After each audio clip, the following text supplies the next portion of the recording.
Well, thank you very much. I'm Mike Levin. I represent the great state of California in the Congress. Do we have any Californians? There you go. So we've got a few, Joe. You got Colorado in the House. We got a few more Californians. I'll briefly, you probably know California is leading the way on a lot of these initiatives. We've got a path to zero net carbon in the state, a clean energy standard. We led on cap and trade, and we've got a path to all new cars being zero-emission cars by 2035. I'm very proud of all of that.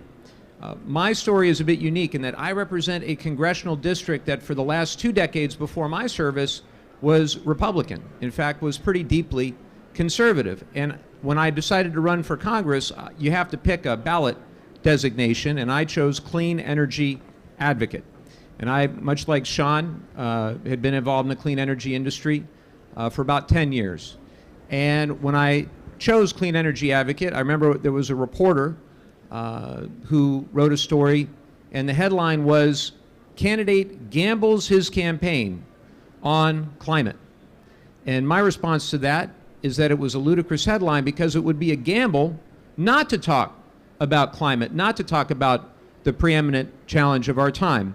So for the last 3 years in Congress, both on the Select Committee for the Climate Crisis and the House Natural Resources Committee, Water, Oceans, and Wildlife Subcommittee, Energy and Mineral Resources Subcommittee, I have dedicated myself, along with my colleagues, to how we can reduce our carbon emissions from the way we move people, the way we move goods, the way we build buildings, the way we generate electricity, the way we grow food.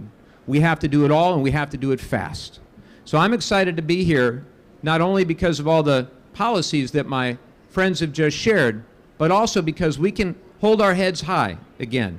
2 years ago, we were in Madrid, and the United States government, under the past administration, was talking about how they could export fossil fuels to the developing world. Today, we're here to say no more. We can do better than that.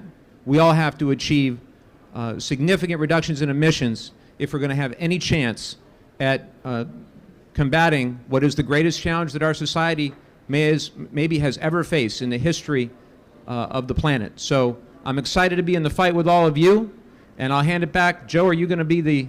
No, and thank you to the Sierra Club as well. I got to thank the Sierra Club for all their great volunteers. Thank you so much.